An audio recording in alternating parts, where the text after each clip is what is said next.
নেই চলেগা, গলায় দড়ি দেবেন, চলবে না। এটা আপনার সম্পদ নয়, আপনি পুরাতে পারেন না। আপনি আপনার ঘরে আগুন লাগাতে পারেন, ঘরটার মালিক আপনি। খড়ের গাদায় আপনি আগুন লাগাবেন, আপনি মালিক। আমার গাদা আমি আগুন দিয়ে পুড়িয়ে দেবো, কিন্তু আপনি এই বডিতে লাগাতে পারবেন। কি কথা বুঝছেন না? বুঝছেন না?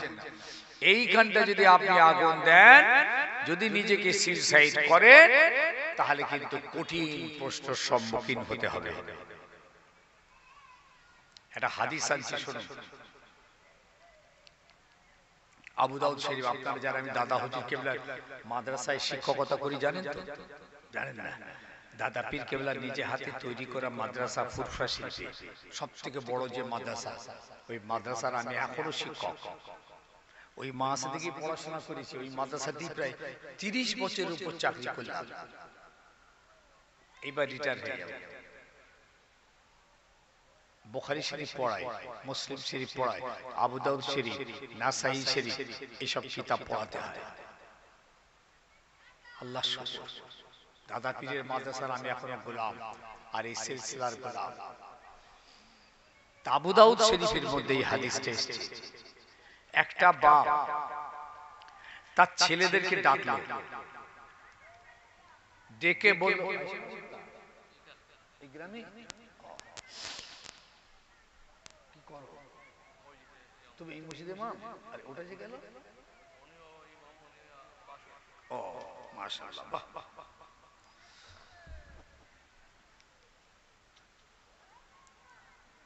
বাপটা ছেলেদেরকে ডাকলো, ডেকে বলল, বাবা আমি এবার মারা যাব, আমার অবস্থা ভালো নয়, তো বাবু তোরা আমি মরে গেলে আমাকে কবরে যেন দাফন করবি না। কেন? বললে আমি সারা জীবন খালি গোনা করেছি, নেকি বলে কিছু করিনি। এখন আমার খুব ভয় হচ্ছে, যদি আমি কবরে যাই, আল্লাহর কবরের আযাব আমাকে আটা পিসা করে ফেলবে। আমাকে তোরা কবরে দিবি না বাবা। কি করতে হবে? কাঠ জড়ো করবি, আগুন ধরিয়ে আমাকে পুড়িয়ে ফেলবি, পুড়িয়ে ছাই করে ওই ছাইটা নদীতে ভাসিয়ে দিবি। আমি আল্লাহর আযাব থেকে বেঁচে যাব। বাবারা, কবরে আমাকে রাখবি না, কেননা কবরের আযাব তোদের বাপ সহ্য করতে পারবে না। আমার বড় ভয় হচ্ছে রে, কবরের আযাব আমাকে আজড় পাঁজড় ভেঙে গুড়িয়ে ফেলবে। আল্লাহ নবী মসজিদে নববীতে ওয়াজ করতে করতে সাহাবীদের বলেছিলেন, বাবারা কবরের আযাবটা এই রকম হবে, দুদিক থেকে মাটিটা এসে চাপবে, যখনই চাপ দেবে আল্লাহ নবী এইভাবে দেখালেন, এই আঙুলগুলোর ভিতরে আঙুলগুলো ঢুকিয়ে দিয়ে বললেন, একদিকের পাজড়ার হাড় আর একটা হাড়ের পাজড়ার ভিতরে প্রবেশ করবে। যখন রাসূলুল্লাহ এইভাবে ওয়াজ করছিলেন, সাহাবীরা চিৎ মেরে উঠে হাও হাও করে কাঁদছিলেন। কবরের আযাব কেউ ছাড় পাবে না, কবরের আযাব থেকে কেউ ছাড় পাবে না।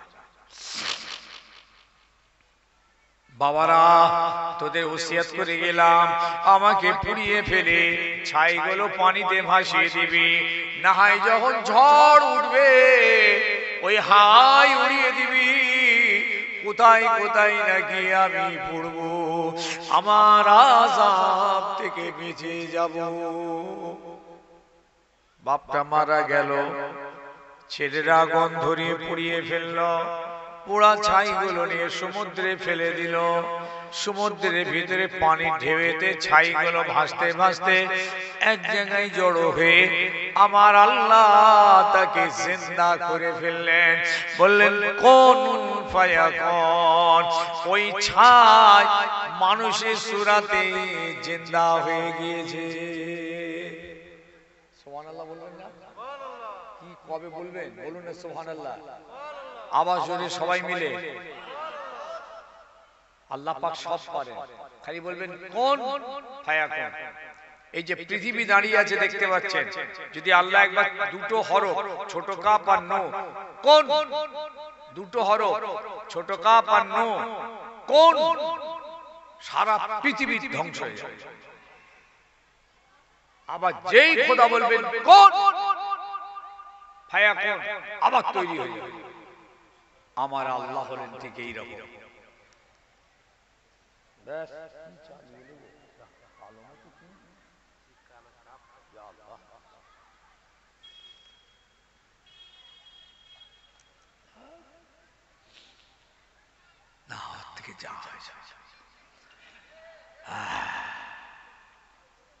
গরম পানি তো হলো, গলাটা একটু শেষ তো হলো, চা হলো,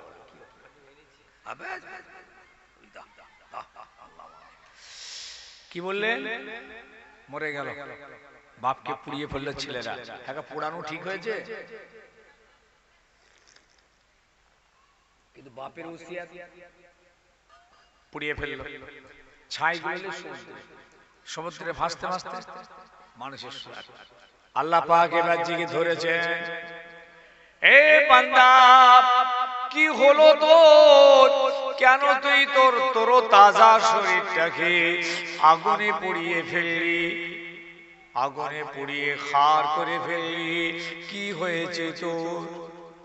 এ শরীর তো আমি বানিয়েছি, এর মালিক তো আমি তোকে খাইয়ে পরিয়ে বড় করলাম, আমার জমিনে আমার হাওয়া আমার পানি ভোগ করে বড় হলি, কেন আজকে তুই তোর নিজের শরীরটাকে আগুনে পুড়িয়ে খার করে ফেলেছিস? জবাব দে।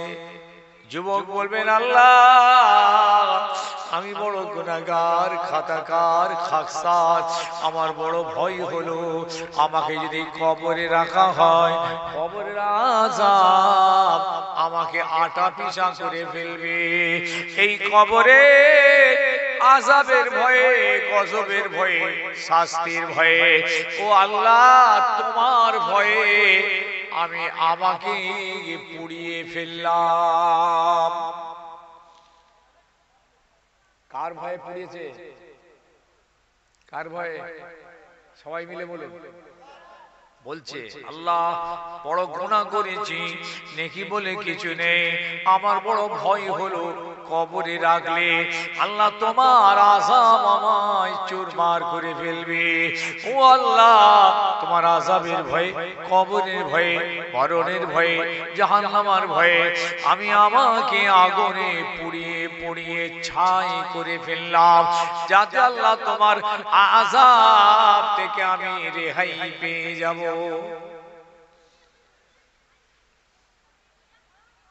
দেখেন এমনি আত্মহত্যা করা হারাম। রাসূল বলেছেন কেউ যদি আত্মহত্যা করে তার জানাজার নামাজ আমি পড়ি না। মদ আপনার বিষ খেয়ে গলায় দড়ি দিয়ে, ট্রেনে যান দিয়ে গলায় দড়ি, জি আগুন দিয়ে শরীরটাকে পুড়িয়ে এই রকম মরা হারাম। আল্লাহ নবী বলছেন আমি তার জানাজা পড়ি না, আমি তাদের জানাজা পড়ি না। আবার এই লোকটা মরল আগুনে পুড়িয়ে নিজের আত্মহত্যা করে নিল, ছেলেদের দিয়ে আমায় পুড়িয়ে ফেল, এই পোড়াটা কিন্তু আলাদা, এটা কিন্তু আত্মহত্যার গুনাহ নয়। এ মূল্য আযাবের ভয়ে, আল্লাহর ভয়ে, গজবের ভয়ে, কবরের ভয়ে মরছে ভয়ে। এই দুনিয়ার মানুষেরা আল্লাহর আযাবের ভয়ে, গজবের ভয়ে, শাস্তির ভয়ে এত ভীতু হয়ে গেল, নিজেকে পুড়িয়ে ফেলেছে।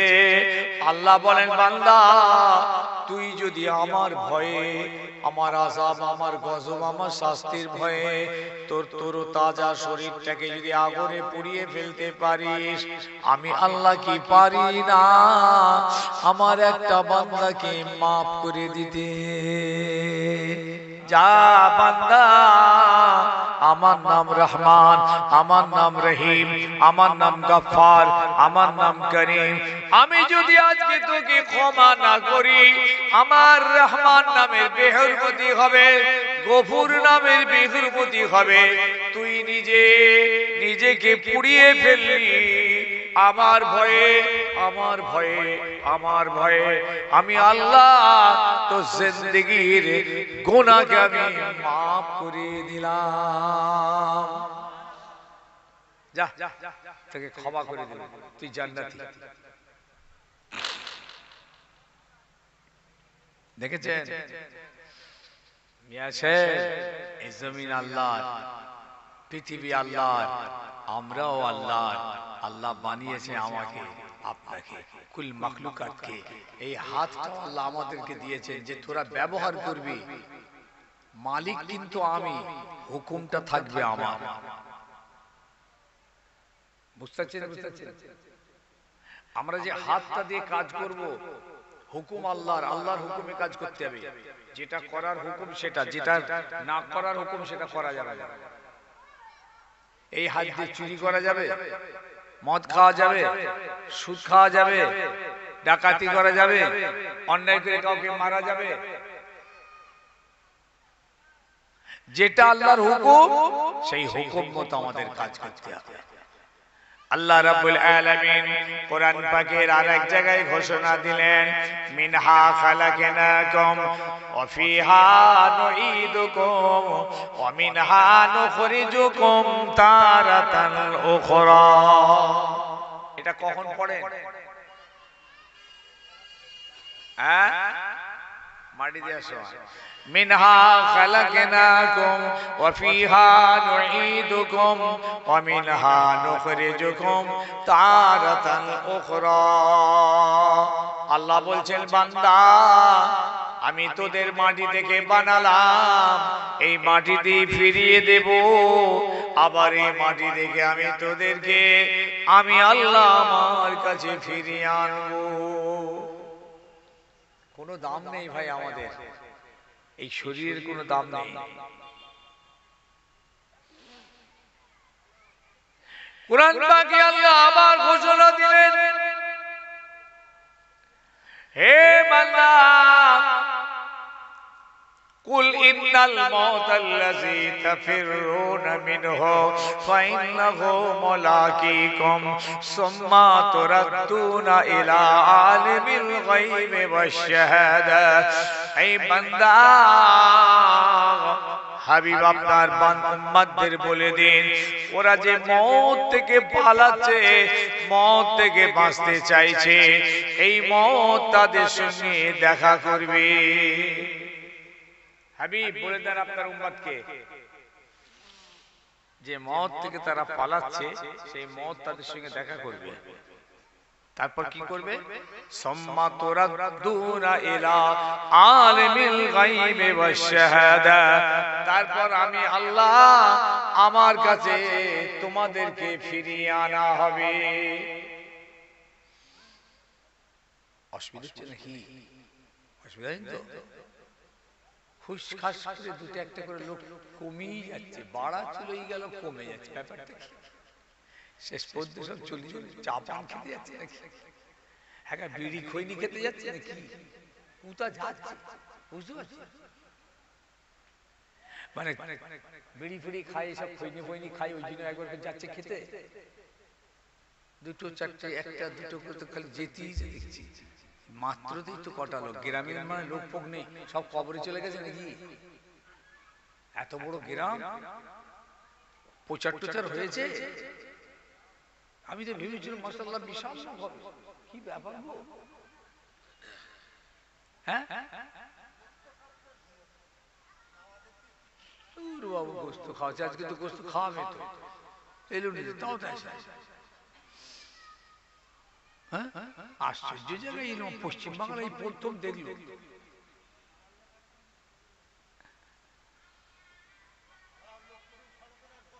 পাড়ার ছেলে পুলে গুলো গেল কোথায়?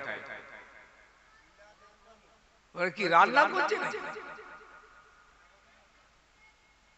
আরে জোরে জোরে জোরে লা ইলাহা, খুব জোরে গুজরা বল লা ইলাহা ইল্লাল্লাহ, লা ইলাহা ইল্লাল্লাহ।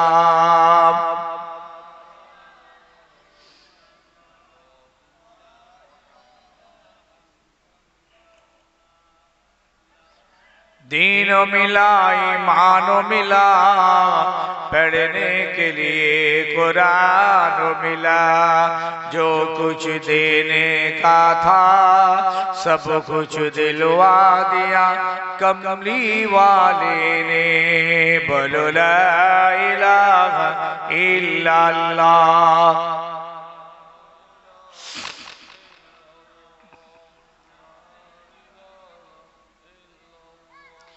লা ইলাহা ইল্লাল্লাহ মুহাম্মাদুর রাসূলুল্লাহ। তাহলে আল্লাহ রাব্বুল আলামিন আমাদেরকে পর পর বুঝিয়ে দিচ্ছেন, তোমাদের বেকার বানাইনি, আমার ইবাদতের জন্য বানিয়েছি। আবার আয়াত বলছে, ওয়ামা খালাকতুল জিন্না ওয়াল ইনসা ইল্লা লিয়াবুদুন। আমি জিন এবং ইনসান, জিন আর ইনসান এই দুটো সম্প্রদায়কে আমার ইবাদতের জন্য আমি বানিয়েছি। আল্লাহ পাক আবার ঘোষণা দিচ্ছেন, দেখেন কিরকম বুঝাচ্ছে আমাদেরকে। এই আমার বান্দা বান্দীরা আমার জমিনে, আমার পৃথিবীতে আমার হাওয়া পানি ভোগ করে, রাত দিন ভোগ করে, আল্লাহ যদি হাওয়াটা বন্ধ করে দেয় বাঁচবো? শুধু হাওয়া নয়, হাওয়ার ভিতরে অক্সিজেন আছে। আমরা কত সুন্দর নিঃশ্বাস নিচ্ছি দেখছেন, নো প্রবলেম। কোথাও যাবে বন্ধ করে দেয়, এক সেকেন্ড বাঁচতে পারবো? আল্লাহ শুকরিয়া আদায় করবেন না? সূর্য উঠছে, যদি শুধু রাত হয়ে থাকে সারাদিন, বছরের পর বছর রাত থাকলে কিরকম হবে? আচ্ছা যদি শুধু দিন থাকে? আল্লাহ বলেন, বান্দারে তোরা আমাকে ভুলে গেলি কেমন করে? আমার নিয়ামতের কথা কি তোদের মনে হয় না? কাইফা তাকফুরুনা বিল্লাহি ওয়া কুনতুম আমওয়াতান ফাআহইয়াকুম সুম্মা ইউমীতুকুম সুম্মা ইউহয়ীকুম সুম্মা ইলাইহি তুরজাউন। হে আমার বান্দা বান্দি, কেমন করে তোরা আমার জমিনে আমার নাফরমানি করিস? তোরা তো মরা ছিলিস, আমি আল্লাহ তোদের জিন্দা করলাম। আমাদের কোনো অস্তিত্ব ছিল? মায়ের গর্ভে আল্লাহ পাক আমাদেরকে পয়দা করলেন। সুম্মা ফাআহইয়াকুম, আমি আল্লাহ তোদের জিন্দা করলাম, তোরা মরা ছিলিস। মায়ের পেট থেকে পৃথিবীতে আনলাম, জিন্দা ফাহিয়াকুম, আমি তোদের জিন্দা করলাম।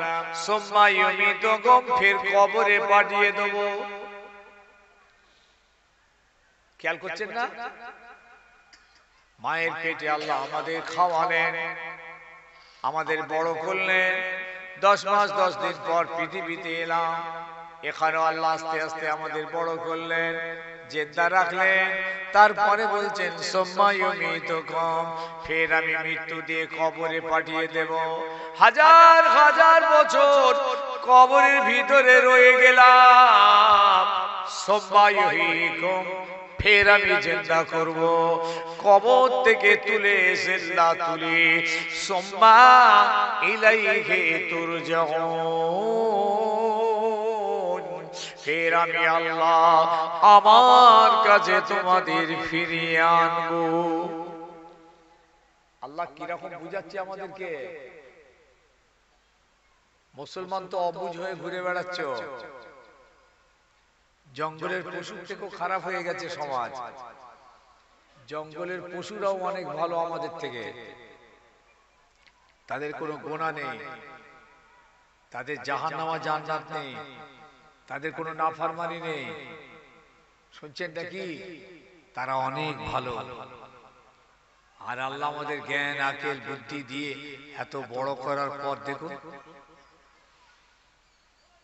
আল্লাহ পাক কোরআন পাকে কেমন বলছেন, ওরে বান্দারে তুলিজুল লাইলা ফিন নাহারে অতুলিজুন নাহারা ফিল লাইলে অতুখরিজুল হাইয়া মিনাল মাইয়িতি অতুখরিজুল মাইয়িতা মিনাল হাইয়্যি ওয়া তারযুকু মান তাশা বিগাইরি হিসাব।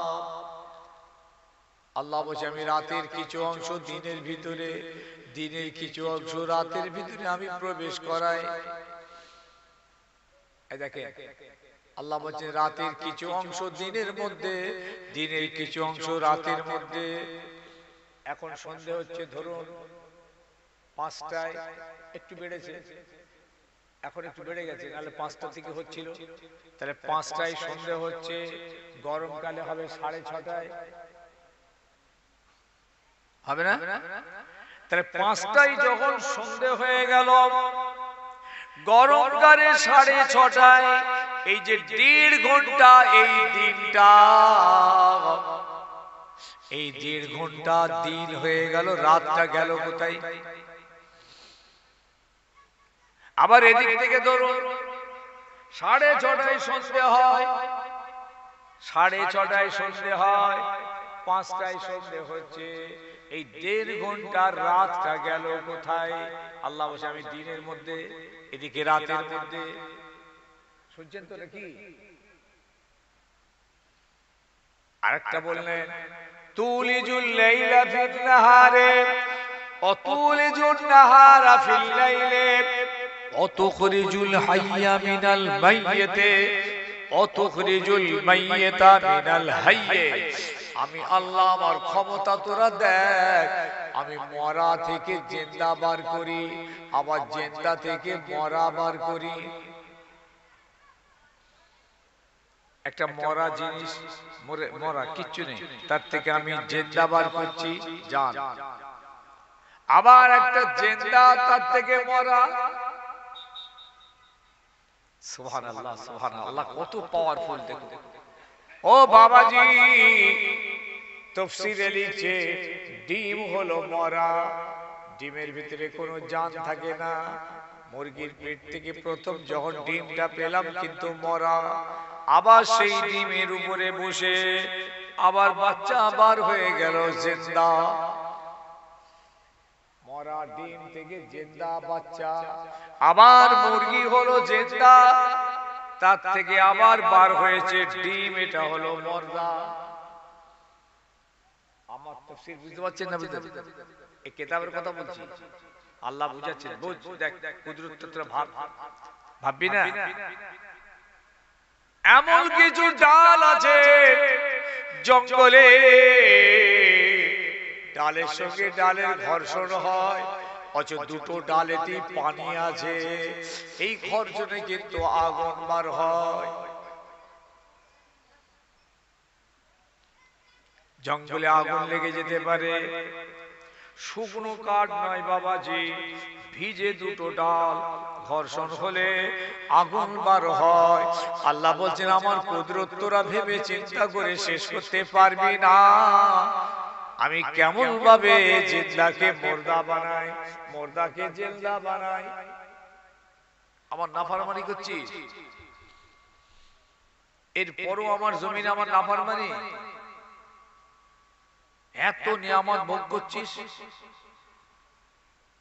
আল্লাহ কোরআন পাকে অন্য জায়গায় বললেন, ওরে আমার বান্দা বান্দিরা, এই পৃথিবী হলো ধোঁকা, ধোঁকা, ধোঁকা।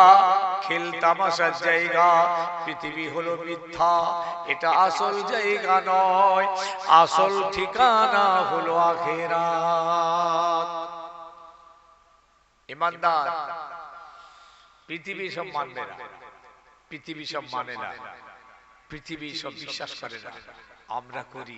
এই জন্য আমরা ইমানদার, এই জন্য আমরা মুমিন, আমরা মানি।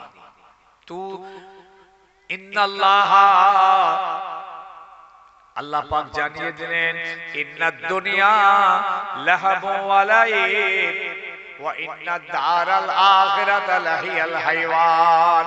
নিশ্চয়ই এই পৃথিবী হলো খেল তামাশার জায়গা, আসল ঠিকানা হলো আখিরাত।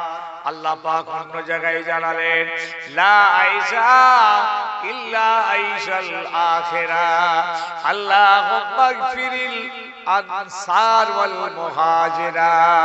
ও আমার বাবাজিরা, সাহাবীরা, এই জীবনটা আসল জীবন নয়, আসল জীবন আখিরাত। সুবহানাল্লাহ বলুন, চিৎকার করে বলুন। আল্লাহ আমাদের কিভাবে বুঝিয়েছেন। এবার একটা হাদিস আছে, একটা যুদ্ধ হয়েছে মক্কার কাফেরদের সঙ্গে রাসূল পাকের। এই যুদ্ধটার নাম হলো খন্দকের যুদ্ধ। শুনেছেন? খন্দক মানে হচ্ছে পরীক্ষা, গর্ত করে ডিফেন্স হয়েছে। মক্কার লোকেরা এত শক্তি নিয়ে মদিনা উড়িয়ে দেবে বলে এসেছে, মদিনা গ্রামে ঢুকবে, মদিনা উড়িয়ে দেবে, রাসূলকে মিটিয়ে দেবে। সেইটাকে ডিফেন্স করার জন্য আলোচনা বসলো সাহাবীরা, কিভাবে রোকা যায় এত বড় শক্তির বিরুদ্ধে। তখন পারস্যের একজন সাহাবী ছিলেন, পারস্য, হযরত সালমান ফারসি রাদিয়াল্লাহু তাআলা আনহু। এই পারস্যের সাহাবী, ইনি পরামর্শ দিলেন যে, ইয়া রাসূলুল্লাহ, একটা কাজ করা যায়, গর্ত খোঁড়া হোক। গর্তটা এতটাই খোঁড়া হবে যাতে দুশমনরা এপারে না আসতে পারে। নিচেই খুব ঠান্ডা লাগছে, বসেছেন যে, আর ঠান্ডা লাগছে তলায় তলায়। উসখুস করছে কেন, তাই চিন্তা করতেছি এটা কেন আসছে, উসখুস করে মানে ভাবছে শেষ বেলায় আসবে নাকি। ঠান্ডা খুব সুন্দর ঘিরে দিয়েছে, টাপ ঘেরা করে দিয়ে যায়। ঠান্ডার কোথাও, ওখানে একটা পর্দা দিয়ে দিলে আরো ভালো, একটা চট বোর্ডটাই দিয়ে দিলে তো মিটে যায়।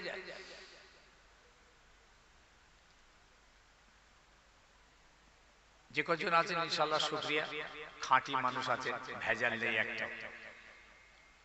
চিটে কটা সব চলে যাচ্ছে, ধানগুলো ঠিক আছে। ভালো করে শোনেন এই কথাটা, দেখেন যে হাদিসটা এনেছি, যে এই পৃথিবী হচ্ছে ধোঁকা, এটা রাসূল বলছেন।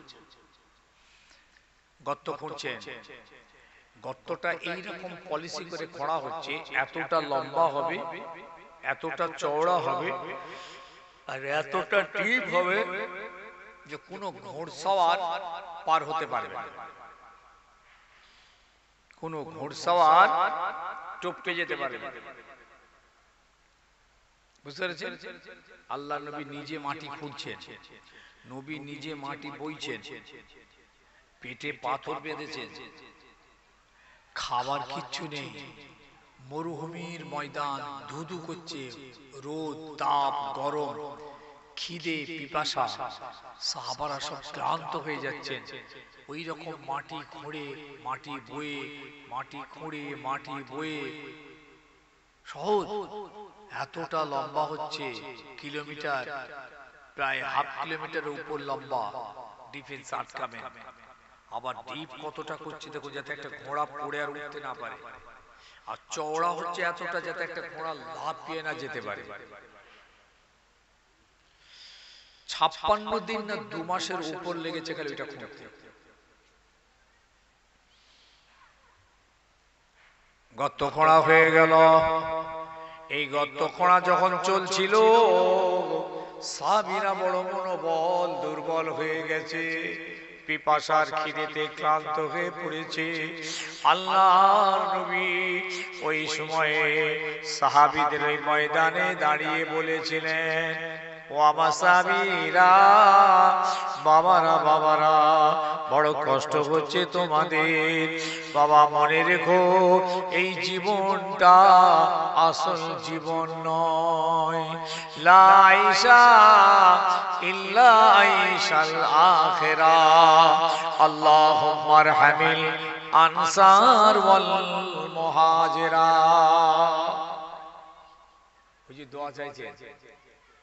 ও আমার সাহাবীরা, এই জীবনটা আসল জীবন নয়, তোমাদের বড় কষ্ট হচ্ছে, পিপাসা আর ক্ষুধার্ত অবস্থায় বড় কষ্ট হচ্ছে সাহাবীরা। বাবারা, এই জীবনটা আসল জীবন নয়, আসল জীবন হলো আখিরাত। ও আল্লাহ, আমার আনসার আর মুহাজিরিনদের উপরে আপনি রহমত নাযিল করুন। একটু জোরে হবে, আর একটু জোরে হবে। কিয়াম দোয়া হুজুর করলেন, মাটি খোঁড়া চলছে, সাহাবীরা ঘুরিয়ে কি বলছেন দেখো, পিপাসা সব মিটে গেছে, খিদেও ভুলে গেছে।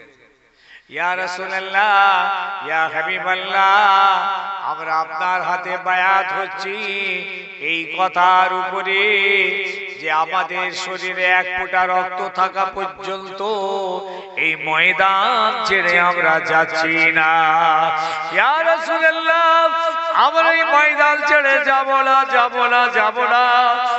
এক ফোঁটা রক্ত থাকা পর্যন্ত এই ময়দানে আপনার সঙ্গী হয়ে আমরা মোকাবেলা করব, মোকাবেলা করব। আল্লাহ নবী ঘুরে আবার দোয়া করলেন, লা খায়রা ইল্লা খায়রাল আখিরা। আল্লাহুম্মা গফিরিল আনসার ওয়াল মুহাজিরা। আল্লাহ নবী আল্লাহ দরবারে দুটো হাত তুললেন, ও আমার সাহাবীরা, এই জীবনটা, এই সুখটা আসল সুখ নয়, এই ভালাই আসল ভালাই নয়, দুনিয়ার শান্তি, দুনিয়ার আয়েশ আরাম আসল নয়, আসল ভালাই হলো আখিরাত। আল্লাহ আমার সাহাবীদের, আমার আনসার আর মুহাজিরিনদের আল্লাহ জীবনের গুনাহগুলো মাফ করে দিন। মুস্তাফার দোয়া, সাহাবীদের মনোবল বেড়ে গেল, মাটি খোঁড়া শুরু করলেন। ওই ক্ষুধার্ত পিপাসিত অবস্থায় মাটি খোঁড়া শেষ হলো, যুদ্ধ শুরু হবে, দুশমনরা এসে হাজির হয়ে গেল। আল্লাহ নবী এদিকে, দুশমনরাও দিকে। ওদের ভিতর থেকে একটি লোক বেরিয়ে এলো, ওদের ভিতর থেকে একটা লোক বেরিয়ে এলো। লোকটার বয়স 90 বছর, লোকটার বয়স 90 বছর বয়স। একা 100 লোকের সঙ্গে মোকাবেলা করতে পারে, এত পাওয়ারফুল শক্তি। ওই লোকটি ঘোড়ার উপরে সওয়ার হয়ে দৌড়ে এসেছে, এসে দেখে বিরাট একটা পরীক্ষা গণন হয়েছে, রুকে গেছে। বলে আশ্চর্য ব্যাপার, এমন কৌশল তো জীবনে দেখি নাই, এ কিরকম পরিকল্পনা, ঘোড়া এপারে আসছে না, ঘোড়া টপকাতে পারছে না, এ মাথা ও মাথা সে মাথা দৌড়াচ্ছে, কোন দিক দিয়ে ঘোড়াটা পার করাতে পারছে না। একজন বীর পাহালওয়ান একা 100 লোকের সঙ্গে মোকাবেলা করতে পারবে? লোকটার বয়স হলো 90 বছর। আল্লাহু আকবার। এইভাবে এদিক ওদিক করতে করতে হঠাৎ একটা জায়গা দিয়ে ঘোড়াটা পার করলো। এপারে এসে বলে এসো মোকাবেলার জন্য কে আছো এসো। ঘোড়া পার করে নিয়েছে, রাসূল দেখছেন ঘোড়া এদিকে, যোদ্ধা এদিকে চলে এসছে, ওপার থেকে পারে। আল্লাহ নবী সাহাবীদের ডাকলেন, ও আমার সাহাবীরা কে আছো বাবা, তাড়াতাড়ি এসো, আমরের সঙ্গে মোকাবেলা করতে হবে। আল্লাহর হাবিব দেখলেন এমন একজন মানুষ মোকাবেলা করার জন্য এসেছে যে কিনা একা 100 লোকের সঙ্গে লড়তে পারবে, এত ক্ষমতা, 90 বছর বয়স। লোকটার নাম হলো আমর বিন আব্দুদ্দু। আমর, লোকটার নাম আমর। সাহাবীদের ডাক দিলেন। সাহাবীদের ভিতর থেকে দাঁড়ানোর আগে হযরতে আলী কারামুল্লাহ ওয়াজহু দাঁড়িয়ে পড়লেন, ইয়া রাসূলুল্লাহ, আমি আলী আছি, আমাকে একবার অনুমতি দিন, আমি ওই আমরের সঙ্গে মোকাবেলা করতে চাই। কথা বুঝতে পারছেন আমি কি বুঝাতে গিয়ে এই হাদিসটা, যে বুখারীর হাদিস, এটা এই হাদিসটা কেন নিয়ে এলাম, কোনটা বুঝাচ্ছি বলুন তো, কোন কথাটা? যে আল্লাহর নবী বললেন সাহাবেদেরকে এই দুনিয়া হলো ধোঁকা, এই দুনিয়াটা আসল নয়, এই যে জীবন, এই জীবনটা আসল জীবন নয়, এই যে যে জীবন নিয়ে আমরা এখানে বসে আছি এটা আসল জীবন নয়, এটা একটা ধোঁকা। কবরস্থানের ধারে চলুন, ওইখানে গিয়ে দাঁড়ালে বুঝতে পারবেন যে দুনিয়া হলো ধোঁকা। চেয়ারে বসে, গদিতে শুয়ে, আরাম কেদারায়, এসিতে শুয়ে আপনি আমি বুঝতে পারবো না যে পৃথিবী ধোঁকা। কর্মস্থানের ধারে চলুন, লাইন দিয়ে কাতারে কাতারে শুয়ে আছে আমাদের বাপ দাদা চাচা মা খালা ফুফু, সব শুয়ে রয়েছে, বড় বড় মস্তানগুলো শুয়ে আছে, কত জ্বালান জ্বালিয়েছে, গোটা গ্রাম তোল পার করে ফেলেছে, পুরো ঠান্ডা, কোনো সাড়া শব্দ নেই। এই হলো ধোঁকা। বলে যাচ্ছে আল্লাহ, আল্লাহর জমিনে ইবাদত আল্লাহর হবে, আল্লাহর ইবাদত হবে, আল্লাহর জমিনে মাথাটা সিজদা হবে, সবটাই আমাদের জন্য বডিতে। এই জায়গাটা কিন্তু আল্লাহ নিজের জন্য রেখেছেন, এইটা, এই কপালটা। হাত আপনার জন্য, পা আপনার জন্য, চোখ কান মুখ আপনার জন্য, গোটা বডি আপনার জন্য, কিন্তু এই পেশানিটা আমার আল্লাহর জন্য।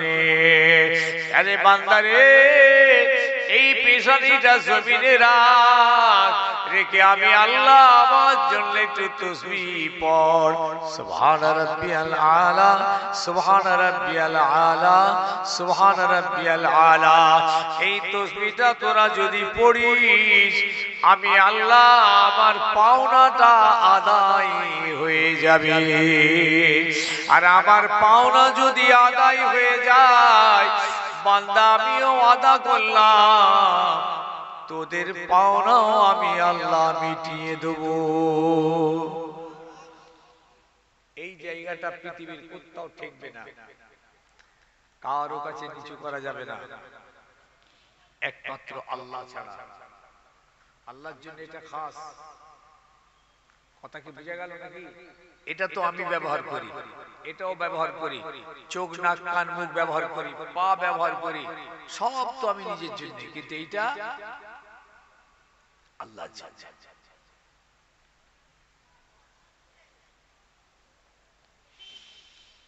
দ্বিতীয়বার আমার নবী ডাক দিলেন, হে আমার সাহাবীরা, কে আছো বাবা, তাড়াতাড়ি এসো। হযরতে আলী কারামুল্লাহ ওয়াজহু উঠে দাঁড়ালেন। আল্লাহ নবী বললেন, আলী তুমি বসো, তোমার বয়সটা হালকা, তোমার বয়সটা কম, তুমি ওখানে মোকাবেলায় দেয়া যাবে না। আলী এখনো বসে গেলেন। আবার নবী ডাকলেন, আবার আলী দাঁড়িয়ে গেলেন। তিনবার হযরত আলী উঠে দাঁড়িয়েছেন। আল্লাহ নবী তৃতীয়বারে আলীকে আর বসতে বললেন না। মোকাবেলা হচ্ছে, জমি জায়গার লড়াই নয়, রাজনীতির লড়াই নয়, জমি দখলের লড়াই নয়, লাঠিবাজি পাটিবাজির লড়াই নয়, এ লড়াই দিন বাঁচানোর লড়াই, কোরআনকে বাঁচানোর লড়াই, দিন ইসলামকে পৃথিবীর দরওয়াজায় দরওয়াজায় পৌঁছে দেওয়ার লড়াই, মদিনা বাঁচানোর লড়াই, নবীকে বাঁচানোর লড়াই। বাবারা মনে রাখবেন, এই জীবন দিয়ে তারা দিন বাঁচিয়েছে, জীবন দিয়ে দিন আমাদের কাছে পৌঁছে দিয়েছে। এই লড়াই আল্লাহর দ্বীনকে কায়েম করার লড়াই। আলিয়া তো আবার দাঁড়িয়েছে তিনবার। তৃতীয়বারে আমার নবী আর আলীকে বসতে দিলেন না। প্রথমবার বসিয়ে দিলেন, দ্বিতীয়বার বসিয়ে দিলেন, তৃতীয়বার আর বসালেন না। আলী দাঁড়িয়ে আছে, ওদিকে দুশমন মোকাবিলার জন্য ডাকছে, এসো এসো মোকাবিলা করতে হবে। আল্লাহ নবী নিজের মাথার পাগড়িখানা খুলে হযরতে আলীর মাথায় বেঁধে দিলেন। একটু জোরে হবে না? আরে জোরে হবে না? রাসূলুল্লাহ নিজের জুলফিকার তলোয়ারখানা হযরত আলীর হাতে দিলেন। নিজের গায়ের পোশাক লোহার আলীর গায়ে পরিয়ে দিলেন। আলীকে যোদ্ধা বানিয়ে হুজুর আমার দুটো হাত তুলে দোয়া চাইলেন, আল্লাহ আমি আমার চাচা হামজাকে হারিয়েছি, আল্লাহ উবাইদা বিন জারাহকে হারিয়েছি, আল্লাহ আজকে এই খন্দকের ময়দানে আমার আলীকে যেন হারিয়ে না ফেলি, আল্লাহ আমার আলীকে আপনার হাতে আমি সঁপে দিলাম।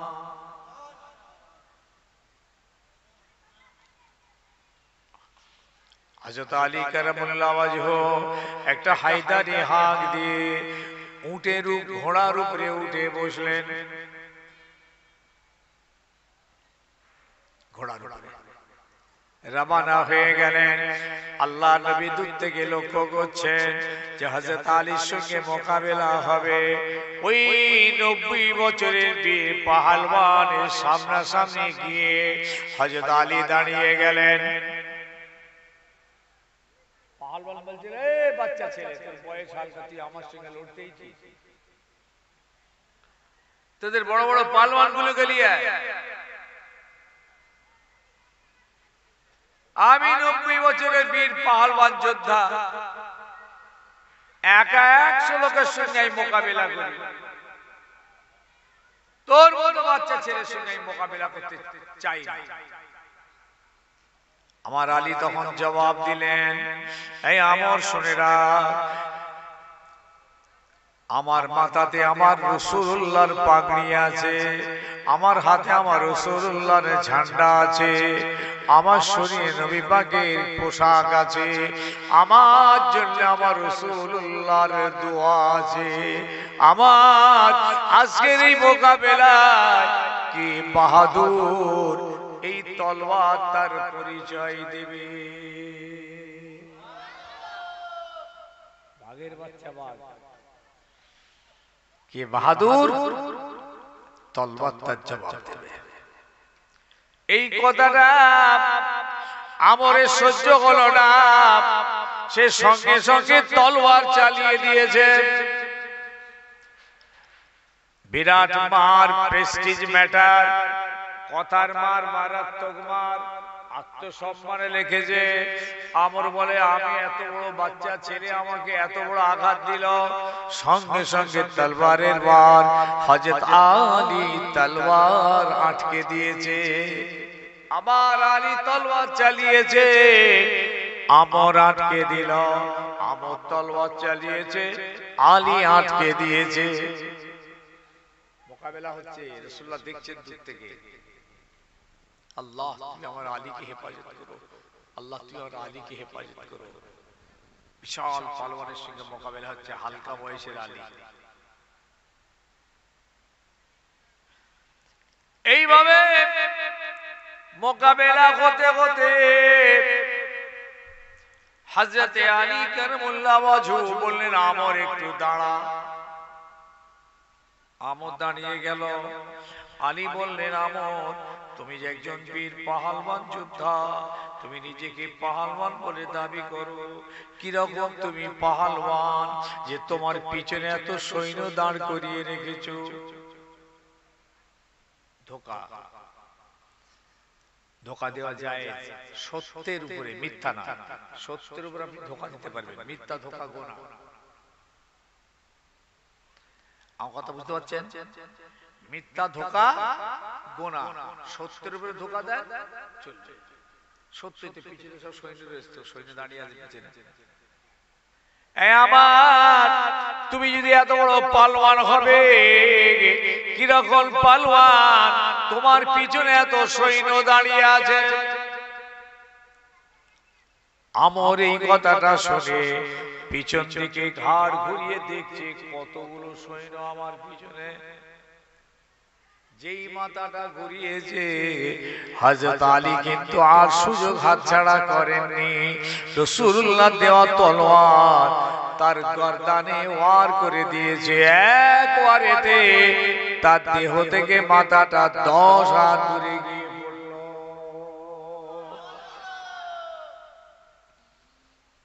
একদম খতম। আলী চলে আসছেন, রাসূলুল্লাহ বুকে জড়িয়ে ধরলেন। ও বাবা আলী, আল্লাহ তোমাকে কামিয়াব করেছে বাবা। আলী তুমি মনে রেখো, এই যুদ্ধ করার জন্য আল্লাহ পাক তোমার শরীরে 10টা ফেরেশতার শক্তি আল্লাহ দান করেছিলেন। আলী মনে রেখো, 10টা ফেরেশতা তোমার জন্য আল্লাহ নাবিয়ে তোমাকে সাহায্য করেছিলেন। এই জন্য আল্লাহ তোমাকে কামিয়াব করে দিয়েছে।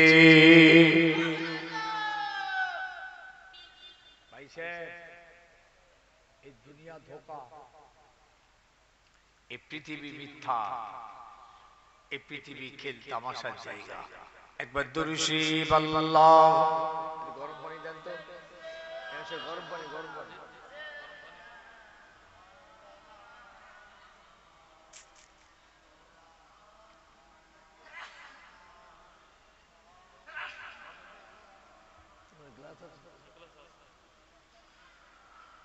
कितनी है प्यारी रोजा को देखो, कितनी है प्यारी रोजा को देखो, और गिलमा उन पर कुर्बान देखो। जन्नत से ठंडी हवा आ रही है, अल्लाह अकबर मेरे नबी के शान है। आली या रसूल अल्लाह, या रसूल अल्लाह, मुझ पर करम की नजर हो, तेरे दर पे आए बन के सवाली। अल्लाहुम्मा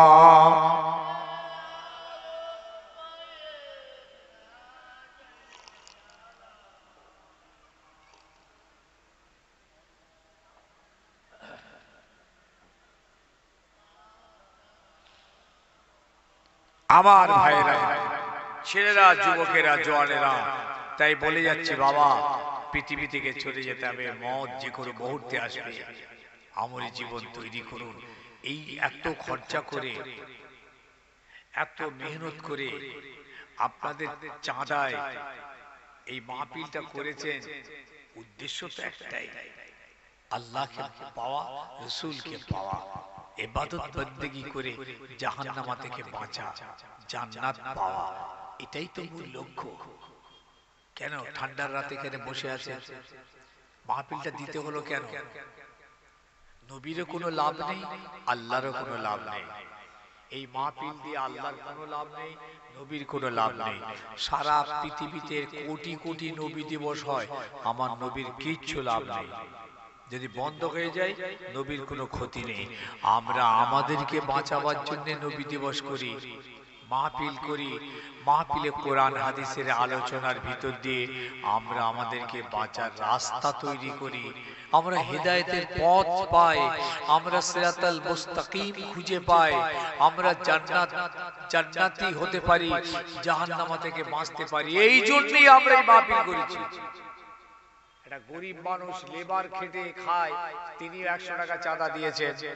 একজন ভ্যান চালিয়ে রিকশা চালিয়ে তিনিও 100 টাকা দিয়েছেন। একজন ফ্রি করে বেড়ায় তিনিও 100 টাকা দিয়েছেন। একজন ভিক করে বেড়ায় তিনিও 50 টাকা দিয়েছেন। এত মেহনতের পয়সা দিয়ে মাহফিল করেছেন কেন? উদ্দেশ্য একটাই, আমাদের চরিত্রের ট্রিটমেন্ট করাতে হবে, অসভ্যপনাকে ত্যাগ করতে হবে, নোংরামুকে ত্যাগ করতে হবে, হারাম ত্যাগ করতে হবে, হালাল কাজ করতে হবে। আজকে সমাজ যদি বাঁচতে চাও, সমাজের ছেলেমেয়েরা যদি জান্নাত পেতে চাও, সমাজের ছেলেমেয়েরা যদি কবরে শান্তি পেতে চাও, এই একটাই জায়গা আছে যেখানে বসলে সমাজ পাল্টে যাবে, সমাজের পরিবর্তন হবে, সমাজ জঘন্য চরিত্রের ট্রিটমেন্ট পাবে, সমাজ হেদায়েতের রাস্তা পাবে, সমাজ জান্নাতের পথ খুঁজে পাবে। সেই জায়গাটা হলো একমাত্র মাহফিলে ওয়াজ, মাহফিলে ওয়াজ, মাহফিলে ওয়াজ। এই জন্যই মাহফিলের গুরুত্ব অনেক। চায়ের দোকানে বসলে হেদায়েত পাবেন না, তাসের আড্ডা, জোয়ার আড্ডা, মদের আড্ডায় আপনি হেদায়েত পাবেন না, খেলাধুলা মেলায় হেদায়েত পাবেন না, গান বাজনা নাটক যাত্রা সিনেমা নাজাত পাবেন না। একটাই মাত্র বাঁচার জন্য পৃথিবীর জমিনে মাহফিলে ওয়াজ। এখানে কোরআন আর হাদিসের আলোচনার ভিতর দিয়ে আমরা আমাদেরকে বাঁচাতে পারি। এই জন্যই তো মাহফিল, এই জন্যই। মনে রাখবেন, ওয়াজ শুনলে হেদায়েত হওয়া যায় না। মনে রাখবেন, ওয়াজ শোনার পরে আমাদেরকে গভীরে আসতে হবে, ভাবতে হবে, ফিকির করতে হবে, আত্মসমীক্ষা করতে হবে।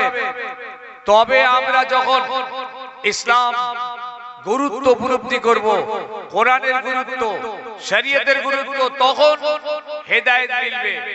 তারা আজকে বলুন তো, যে ইহুদিরা, যে খ্রিস্টান বেদিনরা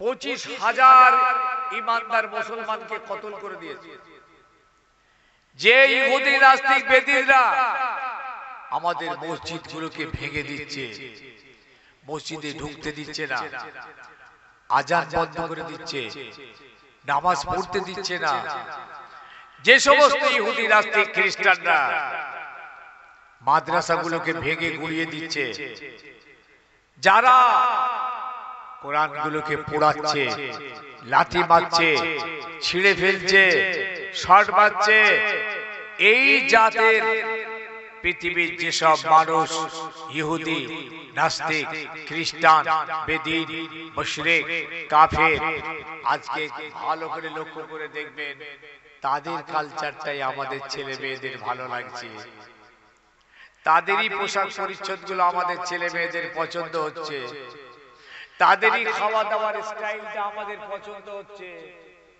তাদেরই জামা কাপড় গুলো আমাদের পছন্দ হচ্ছে, তারা যা করে সেটাই আমাদের পছন্দ হচ্ছে। কিন্তু কই আমার নবী পাকের আদর্শ, আমার নবী পাকের চরিত্র, নবী পাকের রীতিনীতি, নবী পাকের চাল চলন কই আমাদের ঘরে পাওয়া যাচ্ছে না। ইহুদিরা নামাজ পড়ে না, আমার ঘরের ছেলে মেয়েরাও নামাজ পড়ে না, ওইটা তাদের পছন্দ হলো। রাসূল নামাজ পড়েছেন, পড়তে বলেছেন, সাহাবীরা পড়েছেন, পড়তে বলেছেন, তাবেঈন, তাবে তাবেঈন, আইম্মায়ে মুজতাহিদিন, বড় বড় ইমাম তরিকার পীর মাশায়েখরা নামাজ পড়েছেন, পড়তে বলেছেন, এটা আমাদের পছন্দ হয়নি। ওই জাহান্নামীরা নামাজ পড়ে না, জাহান্নামীদের কালচারটাই আমার ঘরের ছেলে মেয়েদের পছন্দ হয়েছে। মনে রেখো তারা দাঁড়িয়ে পিছাপ করে, এরাও তাই করে। তারা পানি লাই না, এরাও পানি লাই না। পৃথিবী পশ্চিম দিকে মুখ করে, এরাও মুখ করে। ওরা মদ খায়, সুদ খায়, এরাও তাই করে। মনে রাখবেন, যদি তাদের অনুকরণ অনুসরণ করে সমাজের এই মুসলমান যদি চলে, আর এই চলা চলতে চলতে যদি মওত হয়ে যায়, তাদের সঙ্গে তাদের হাসর হবে, তাদের সঙ্গে তাদের জাহান্নামা হবে। কাদের ভালোবাসি বলুন? দেখুন সমাজে পুরো ইহুদি আর খ্রিস্টানদের কালচার আজকে আমাদেরকে গ্রাস করে ফেলেছে। আমাদের ছেলে মেয়েদেরকে দেখুন, গান বাজনা, নাটক, যাত্রা, ফাংশন, মেলা, আস্তাগফিরুল্লাহ। দেখুন মুখে বলছে নারায়ে রিসালাত, ইয়া রাসূলুল্লাহ, মুখে বলছে নবীকে মহব্বত করি, নবীকে জান দিয়ে দেব। তাহলে মহব্বত তুমি নবীকে করো, আর অনুসরণটা তুমি ইহুদিদের করছো। মহব্বত তুমি রাসূলকে করো, বাইরেবিটা তুমি জাহান্নামীদের করছো। এই মহব্বত বাঁচাতে পারবে? এই মহব্বত আমাদেরকে বাঁচাতে পারবে? কথা বলছেন না কেন? মহব্বত রাসূল যদি জিজ্ঞেস করি, প্রত্যেকেই আমরা বলবো নবীকে মহব্বত করি। কিন্তু আপনি যে মহব্বত করেন নবীকে, তার প্রমাণটা দেন। প্রমাণ কই? প্রমাণ বলছে আপনি ইহুদিকে পছন্দ করেন, এক ওয়াক্ত নামাজ পড়েননি, ইহুদিদের অনুসরণ করেছেন, দাঁড়িয়ে পিছাপ করেন, ইহুদিদের অনুসরণ করেছেন, মিথ্যে কথা বলেন, জাহান্নামীদের অনুসরণ করেছেন, মদ সুদ ঘুষ খান, ইহুদিদের অনুসরণ করেছেন, বলছেন নবীকে ভালোবাসি। আর অনুসরণটা তাদের করছেন কেন? মহব্বত যদি রাসূলের অন্তরে জায়গা পায় আমাদের অন্তরে, তাহলে অনুসরণ তো নবীর হবে, বাইরাবি তো রাসূলের হবে। মনে রাখবেন, শুধু এই মুখে আর অন্তরে মহব্বত করলেই যদি বাঁচা যেত, তাহলে সাহাবায়ে কেরামরা আগে করতেন। সাহাবারা নবীকে যে মহব্বত করেছেন মুখ দিয়ে এবং দিল দিয়ে, তাদের আর নামাজ পড়ার দরকার ছিল না, রোজা রাখার দরকার ছিল না, তারা তো মহব্বত করেছেন। একজন সাহাবীর একটা মহব্বত যদি একটা পাল্লায় রাখা হয়, আমাদের সারা বিশ্বের মুসলমানের মহব্বত যদি আর একটা পাল্লায় রাখা হয়, মনে রাখবেন সাহাবীদের একটা সময়ের এক মুহূর্তের মহব্বতের ওজনের পাল্লাটা ভারী হয়ে যাবে। হযরত আবু বকর সিদ্দিক আমার রাসূলুল্লাহকে যে মহব্বত করেছেন, তাহলে ওই মহব্বতে তিনি তো নাজাত পেয়ে যাবেন। নামাজ পড়ার দরকার ছিল নাকি? নামাজ তো না পড়লেই হতো না। মনে রেখো ছেলেরা, তুমি যে মহব্বত করো তার প্রমাণ হলো তোমার নামাজ। আমি যে নবীকে মহব্বত করি, এটাই তার ডকুমেন্ট যে আমি নামাজ পড়ি। এই বহিঃপ্রকাশ ঘটবে, এই নামাজ প্রমাণ যে আপনি আল্লাহকে মহব্বত করেন, নবীকে মহব্বত করেন। ১৫০০ বছর ধরে পৃথিবীর জমিনে ওয়াজ হচ্ছে নামাজে। আমার রাসূল ওয়াজ শুরু করেছিলেন, সেই ওয়াজ আজও হচ্ছে, নামাজ নামাজ নামাজ। কিন্তু দেখো ১৫০০ বছর পরও বেনামাজি গুলো বাহাল তবিয়তে ঘুরে বেড়াচ্ছে। ঠিক বললাম নাকি? আছে না নেই? কেন? ভাই যুবক, একটু জবাব দাও, কেন তোমাদের মধ্যে নামাজ আসছে না? এটা আমার রাসূলুল্লাহর হুকুম, আল্লাহর হুকুম। আমাদের সবথেকে বড় ঈমানের প্রথম নমুনা হচ্ছে নামাজ। হ্যাঁ, কিয়ামতের দিন আল্লাহ প্রথম জিজ্ঞেস করবেন, নামাজ পড়েছিলিস? নামাজ পড়েছিলিস? প্রথম প্রশ্ন হবে। দ্বিতীয় প্রশ্ন হবে, তোমার এই দীর্ঘ বছর বয়স, 70 বছর বয়স নিয়ে তুমি দুনিয়া থেকে আখিরাতে এলে, এই 70টা বছর তুমি কোথায় কোথায় কোথায় খরচ করেছিলে হিসাব দাও। আল্লাহ হিসাব চাইবেন কিয়ামতের দিন। 70 বছর ধরে তুমি উপায় করেছিলে, এই উপায়টা তুমি কোন রাস্তায় করেছিলে, হালাল না হারাম জবাব দাও। 70 বছর ধরে তুমি ওই উপার্জিত টাকা পয়সা খরচ করেছিলে কোন পথে, হালাল না হারাম জবাব দাও। তোমার জওয়ানির সময়টা কোন পথে খরচ করেছিলে হিসাব দাও। আজ তো বুড়ো হয়ে গেছো, জয়ীফ হয়ে গেছো, কবরে চলে এসেছো, কিয়ামতের মাঠে হাজির হয়েছো। হে মুরব্বি 70 বছরের, তোমার জওয়ানিটা একটু বলো কোথায় খরচ করেছিলে। আল্লাহ বলবেন, তুমি যে বসে বসে ওয়াজ শুনেছিলে, যে জ্ঞান অর্জন করেছিলে, সেই জ্ঞান মতো কি কাজ করেছিলে জবাব দাও।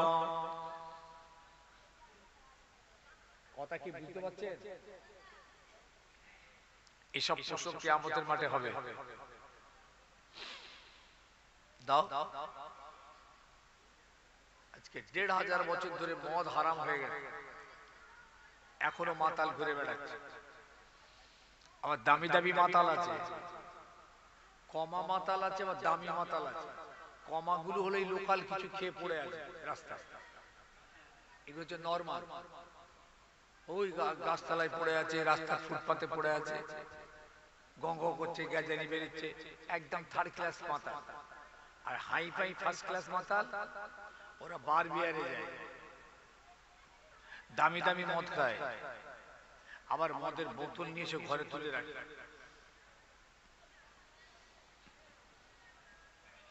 ঠিক বললাম না ভুল বললাম? হ্যাঁ, অথচ 1500 বছর ধরে মদ হারাম হয়েছে। ভাই শুনে নিন, ইসলামের শুরুতে মদ হালাল ছিল। ইসলামের শুরুতে মদ হালাল ছিল, জাহিলিয়াতের যুগে তো মদ ছিল। ইসলামের যুগ এলো, আল্লাহ নবী এলেন, তখনও পর্যন্ত মদ হারাম হয়নি। এই জন্য কিছু সাহাবী মদ পান করতেন, মদ কিনে আনতেন, মদ বিক্রি করতেন, বাজারে বিক্রি হতো, মদ পান করাতেন, নিজেরা খেতেন। শুনছেন তো? কেন মদ হারাম হয়নি? কয়েকবার মদ হারাম হলো, আয়াত নাযিল হলো, মদ খেয়ে নামাজে দাঁড়িয়েছেন, আল্লাহু আকবার, কেরাত পড়তে পড়তে মদের ঘড়িতে কেরাত ভুল হয়ে যাচ্ছে, কেরাত ভুল। আল্লাহ পাক আসমান থেকে আয়াত নাযিল করে দিলেন, তোমরা নামাজের কাছে মদ খেয়ে যাবে না, লা তাকরাবুস সালাতা ওয়া আনতুম সুকারা, নেশা করে নামাজের কাছে যাবে না। আয়াত নাযিল হলো, সঙ্গে সঙ্গে সাহাবীরা মেনে নিলেন। কথা শুনেন, সাহাবীরা মানছেন। দেখুন কেমন মানা নবীকে মেনেছেন। যে আয়াত এলো নামাজের কাছে মদ খেয়ে যাওয়া যাবে না, সঙ্গে সঙ্গে সাহাবীরা নামাজের সময় খাওয়া বন্ধ করলো, অন্য সময় খাওয়া চললো। তা তো বিভ্রান্ত সৃষ্টি হচ্ছে, কোন কোন জায়গায় মারপিট পর্যন্ত হয়ে গেছে। হযরত ওমর ফারুক গিয়ে আল্লাহ নবীকে বললেন, ইয়া রাসূলুল্লাহ, ইয়া হাবিবাল্লাহ, আপনি আল্লাহকে বলুন মদটা যেন পুরোপুরি হারাম হয়ে যায়, এটা আর পৃথিবীতে রাখা যাবে না, পান করানো যাবে না। ইয়া রাসূলুল্লাহ, ইয়া হাবিবাল্লাহ, আল্লাহকে একটু বলুন। আমাদের নবী আল্লাহকে জানালেন, আল্লাহ আয়াত নাযিল করলেন, ইন্নামাল খামরু ওয়াল মাইসারু ওয়াল আনসাবু ওয়াল আজলামু রিজসুম মিন আমালিশ শায়াতিন।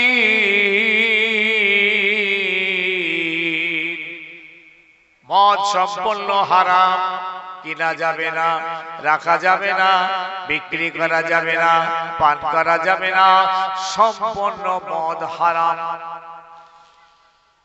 ভাই আমি আপনাদের জিজ্ঞেস করছি, ভালো করে বুঝবেন রাসূলকে সাহাবীরা কিরকম মেনেছেন। দেখুন, যে কটা সাহাবী মদ বেচা কিনা করতেন বাজারে, খুব গরিব, ওটাই ছিল তাদের ব্যবসা। ওই ব্যবসা করে সংসার চলত, বাচ্চা কাচ্চাদের মুখে দুটো ভাত তুলে খাবার তুলে দিত। এখন হঠাৎ আয়াত নাযিল হয়ে গেল, আর সময় দেয়নি যে এক সপ্তাহের মধ্যে যার কাছে যা আছে বিক্রি করে দাও, আর কিনা যাবে না, এরকম নয়, এক্ষুনি অর্ডার। আপনারা জানেন যারা ব্যবসা করে তাদের কিছু কিছু মূলধন তোলা থাকে, করে থাকে না? যিনি আলু দেখবেন, আলু তোলা আছে, চাল তোলা আছে, ধান তোলা আছে, পাট তোলা আছে, সময় মতো বার করে বিক্রি করে। তো সাহাবীদের তো ঘরে মদ তোলা আছে, পরের দিনে আবার সেই মদ বার করে নিয়ে গিয়ে বিক্রি করবে, বাচ্চাদের খাওয়াবে। এখন এই মাত্র আয়াত নাযিল হয়েছে যে মদ ফেলে দিতে হবে, হারাম। আপনারা কি বলছেন, সাহাবীরা ফেলে দেবে না সপ্তাহখানেক সময় নেবে?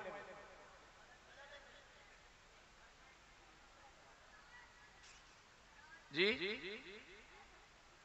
সঙ্গে সঙ্গে ফেলে দেবে কেন?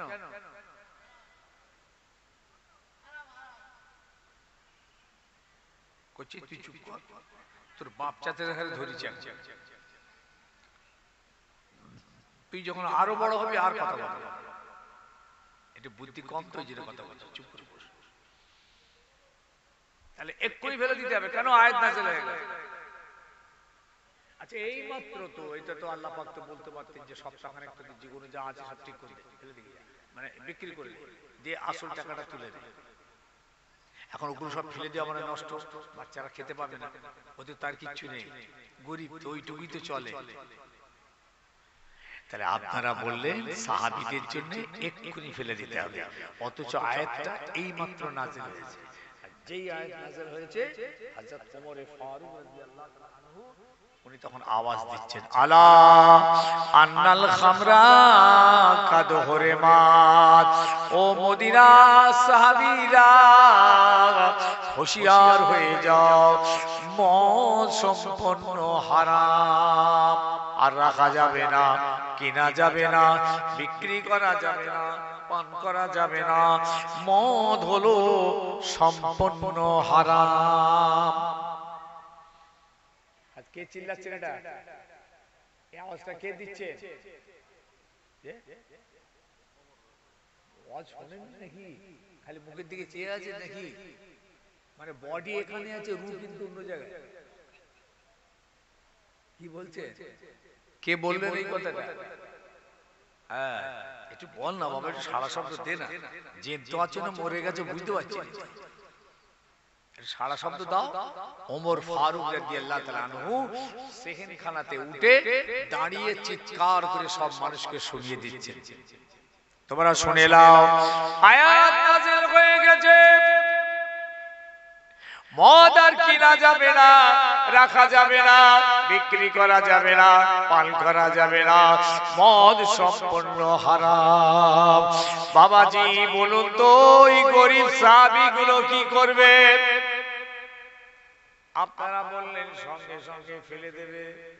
ওরে বাবা, এই তো আয়াত নাযিল হলো, তাদেরকে যদি ফেলে দিতে হয় তাহলে ১৫০০ বছর পার হয়ে গেছে, আজ পর্যন্ত মদ হারাম হারাম হারাম হারাম সারা পৃথিবীতে ওয়াজ হচ্ছে, এখনো পর্যন্ত ফেলেননি কেন? সাহাবীদের বেলায় ফেলে দিতে হবে, আর আমাদের বেলায় ১৫০০ বছর ধরে ওয়াজ চলছে, এখনো মদ তোলা। ওয়াজ করে ঠিক আরাম হলো না আজকে, ঠিক ওয়াজের মজলিস পেয়ে গেছি, যেটা আমারও ওয়াজ বিগড়ে যাওয়ার মতন হয়ে যাচ্ছে। আমার নবী সাহাবীরা ওদের বাপ দাদা মুসলমান ছিল না, মা নানি মুসলমান ছিল না, ওদের ঘরে কোনো কোরআন ছিল না। ও বাবারা, আমার নবীকে এমন নবী বলে মানল, মার খেলো, চাবুক খেলো, হাতে পায়ে দড়ি পড়ল, উত্তপ্ত বালির উপরে শুলো, সব হারা হয়ে নবীকে পেল। এমন পাওয়া পেল, এমন নবীকে ধরল, এমন ইসলামের মধ্যে এলো।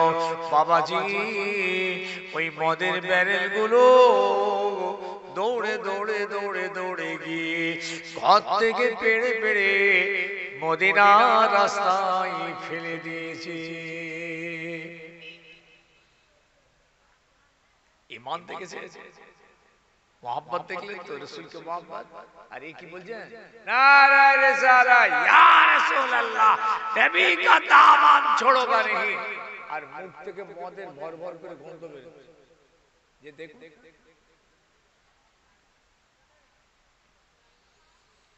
নবী কা দামান ছোড়োগা नहीं। তুমি দামানটা ধরলে কবে? তুমি দামান ধরেছো নবী, তবে তো ছাড়বে, আগে তো ধরো। তুমি তো দামান ধরেছো ইহুদিদের, খ্রিস্টানদের, ওদের খোরাকটা তোমার পছন্দ, রাসূলুল্লাহর কথা পছন্দ হয়নি। ইহুদিদের পোশাক পছন্দ, ইহুদিদের কালচার, কৃষ্টি, রীতি। আরে ভাই, দাঁড়িয়ে দাঁড়িয়ে পান করছে ছেলে মেয়ে, মুসলমানদের ঘরে ছেলে মেয়েরা সব দাঁড়িয়ে দাঁড়িয়ে বোতল ধরে পানি পান করছে। আস্তাগফিরুল্লাহ, সম্পূর্ণ ইহুদিদের কাজ ওটা। রাসূলুল্লাহ বলেছেন হারাম, দাঁড়িয়ে পানি পান করা ঈমানদারদের জন্য হারাম। যদি কেউ পান করো, গলায় আঙ্গুল দিয়ে বমি করে ফেলতে বলেছেন রাসূল। হাদিসটা শুনলেন? লা তাশরাবু কায়মা, লা তাবুলু কায়মা, লা তাশরাবু কায়মান ওয়া মাসাবিরা। কেউ যেন দাঁড়িয়ে দাঁড়িয়ে পান করবে না, কেউ যেন দাঁড়িয়ে দাঁড়িয়ে পিচ্চাম করবে না। লা তাস্তাকবিলুল কিবলাতা ওয়া লা তাস্তাদবিরুহা। কেউ যেন পশ্চিম দিকে মুখ করে পিশাব পায়খানা করবে না, পিছন ফিরেও করবে না, হারাম। কাবা ঘরের ইহতিরাম দেখেছেন? কাবা ঘরের যত্ন, মুখ করা যাবে না, পিছনও করা যাবে না, বুঝেছেন?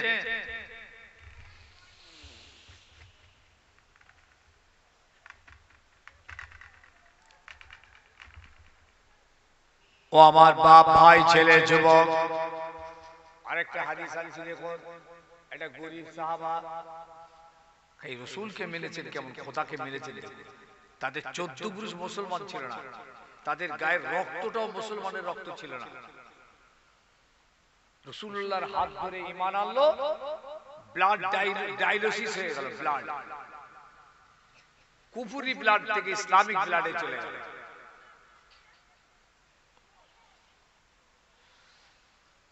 ও আমার ভাইরা, একজন রাসূলুল্লাহর গরীব সাহাবা, খুব গরীব, ব্যবসা করতে সামে গেলেন। ব্যবসা করে লাভ হলো, লাভের টাকায়, আসল টাকায় কয়েকটা উট বোঝাই মদ কিনে ফেললো, যে মদিনার বাজারে সে বিক্রি করে আবার লাভ হবে। সামে গেছে ব্যবসা করতে, ব্যবসা করে আল্লাহ লাভ দিয়েছে, আসল টাকা, লাভের টাকায় সব মদ কিনে নিয়েছে, নিয়ে মদিনায় আসছে। এসে আবার মদিনার বাজারে বিক্রি করে বাচ্চা কাচ্চা, ছেলে বউ, বাপ মা, সংসার চলছে। যখন তিনি মদিনায় ঢুকছেন উটগুলো নিয়ে, কয়েকটা উট বোঝাই মদ নিয়ে যখন মদিনায় ঢুকছেন, তখন আয়াত নাযিল হয়ে গেছে। এতক্ষণ আয়াত নাযিল হয়নি। ওই সাহাবী জানতেন না যে মদ হারাম হয়ে গেছে। যেই সাহাবী মদিনায় ঢুকছেন, হযরত ওমর ফারুক রাদিয়াল্লাহু তাআলা আনহু আওয়াজ দিচ্ছেন, আলা আন্নাল খামরা কাদ হুরিমাত, তোমরা সতর্ক হয়ে যাও, মদ হারাম হয়ে গেছে। আর আনা যাবে না, কিনা যাবে না, বেচা যাবে না, রাখা যাবে না।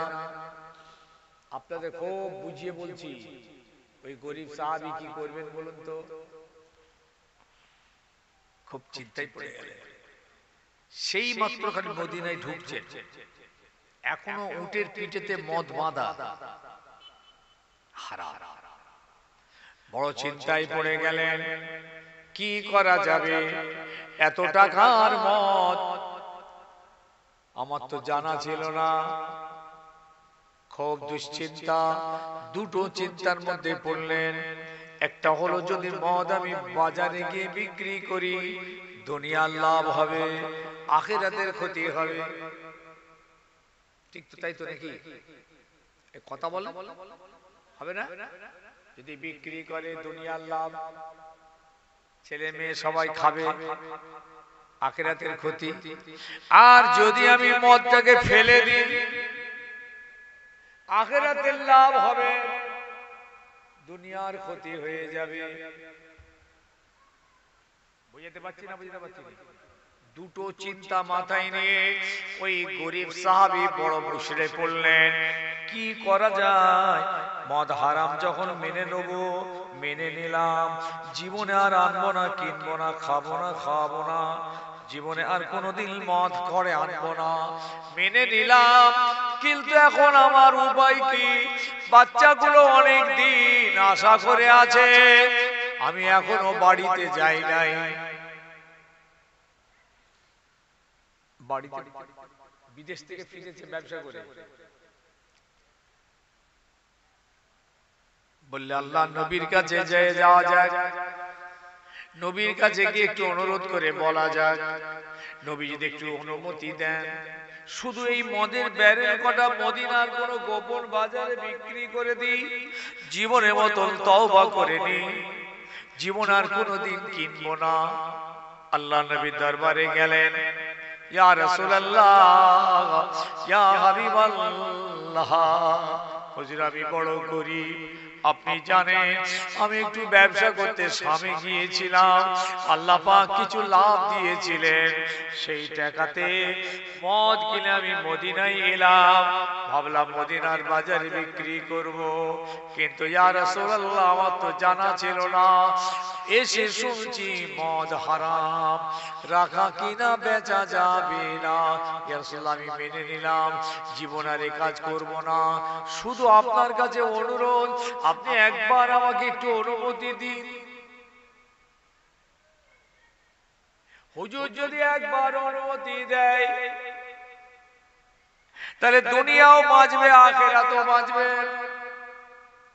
ইয়া রাসূলুল্লাহ আপনি আমাকে একটু অনুমতি দিন, এই মদের ব্যারেল কটা মদিনার বাজারে বিক্রি করি, বাচ্চাগুলো খেতে পাবে না, বুড়ো বাপ মা অসহায় হয়ে পড়েছে, সংসারে আমার আর কেউ নেই, ইয়া রাসূলুল্লাহ আপনি আমাকে একটু অনুমতি দিন। আল্লাহ নবী শুনে বললেন, সাদ্দাকতা ইয়া আসহাবী, তুমি সত্য কথাই বলেছো, কিন্তু মনে রেখো, মা শুরবিহা হারামুন বাইউহা হারামুন, যেটা পান করা হারাম সেটা বিক্রি করা হারাম।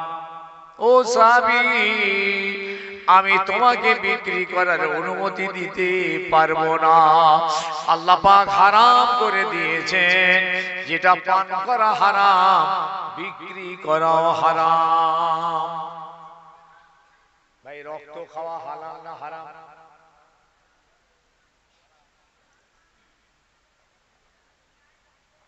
রক্ত খাওয়া যাবে না, সম্পূর্ণ হারাম। আচ্ছা রক্ত বিক্রি করে খাওয়া, ওটা আমার সমস্যা কি? ও তো 2 বোতল টেনে নিয়ে দিয়ে দিলাম, 2000 টাকা দিয়ে দিলাম, মাছ ফাঁচ ইলিশ ফিলিশ ডিম ফিম খাসি টাসি কিনে বললে চলে গেল, চলে গেল, চলবে না। এইটাই হলো কথা, যেটা পান করা হারাম ওটা বিক্রি করে খাওয়া হারাম, বিক্রি করা যাবে না। আল্লাহু আকবার। ওই সাহাবী আর দেরি করলেন না, বলছেন না আমার বাচ্চাদের রিজিকের জিম্মাদারি আল্লাহর হাতে তুলে দিলাম। এই বলে বাচ্চা গরিব সাহাবীটা দৌড়ে দৌড়ে দৌড়ে দৌড়ে গিয়ে উটের পিঠ থেকে মদের ব্যারেল গুলো টেনে টেনে নামিয়ে মদিনার রাস্তায় ফেলে দিয়েছে। আল্লাহু আকবার, কি ঈমান! সব মদ ফেলে দিয়েছে, খাওয়া যাবে না। কি গো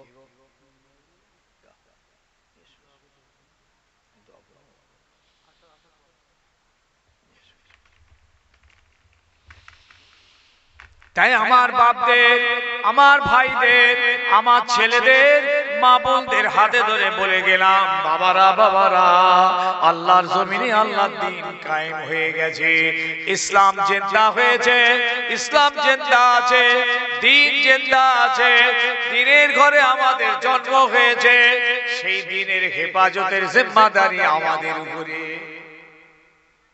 কাদের উপর? দ্বীনের হেফাজতের জিম্মাদারি কাদের উপর? প্যালেস্তাইনের জমিনে দেখছেন না ২৫০০ ইমানদার কতল করে দিয়েছে, মসজিদটা কেড়ে নেবে, মসজিদে আকসা নামাজ পড়তে দিচ্ছে না। ও বাবাজি, ভারতবর্ষের কত মসজিদ ভেঙে দেবে, চীনে ভেঙে দিয়েছে, রাশিয়া জাপানে ভেঙেছে, আসামেতে শত শত হাজার মাদ্রাসা ভেঙে গুড়িয়ে দিয়েছে, হাজার মাদ্রাসা। সোনার যুবক হাতে ধরে বলে গেলাম, ইন্নামাল খামরু, মদ হারাম, ওয়াল মাইসারু, জুয়া খেলা হারাম, ওয়াল আনসাবু, বুত পূজা হারাম, ওয়াল আজলাম, লটারি খেলা হারাম, রিজুজুম মিন আমালিশ শায়াতিন। জুয়া জুয়া জুয়া খেলা হারাম।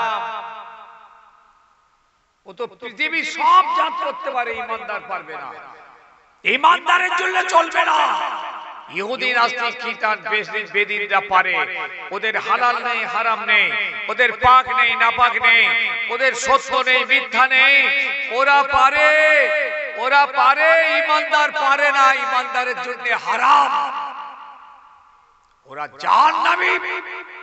ইমানদার তুমি জান্নাতি, আল্লাহ তোমার জন্য জান্নাতের ওয়াদা করেছেন, ওদের জন্য জাহান্নামের ওয়াদা করেছেন। আমরা জান্নাতি হয়ে জাহান্নামীদের অনুকরণ করি কেন? ওদের অনুসরণ করি কেন? হাতে ধরে বলে গেলাম, ওদের কালচারকে লাথি মারো, পৃথিবীর কালচারকে কবর দাও, রাসূলুল্লাহর কালচারকে জড়িয়ে ধরো, সাহাবা তাবেঈন বুজুর্গানে দ্বীন আলেমে দ্বীন আলেমে হাক্কানীদের কালচারকে জড়িয়ে ধরে জান্নাতীদের কালচারকে জড়িয়ে ধরো, জান্নাতীদের অনুসরণ করো, জান্নাতীদের পায়রাবি করে জান্নাতি হয়ে যাও। জাহান্নামীদের অনুকরণকে লাথি মারো। আজকে লটারি হারাম, সমাজে দেখুন কি হারে ছেলে মেয়েরা লটারি টিকিট কাটছে, মেয়েরা পর্যন্ত টিকিট কাটছে। ক টাকায় কত গো? 30 টাকা না 6 টাকা? 6 টাকা আছে। কটা কেটেছো? খবরটা দেখেছি, আমাকেও রাখতে হয়েছে, আমিও কাটি, কিন্তু খবরটা দেখেছি 6 টাকায় 1 কোটি। একদম লাইন দিয়ে যে কটা টিকিট নিয়ে বইছে ওরাও মুসলমানের বাচ্চা, আর যারা কিনতে গেছে মুসলমানের বাচ্চা। আবার কথা বললো মেয়েরা পর্যন্ত নাকি বোরকা পরে কিনতে গেছে টিকিট।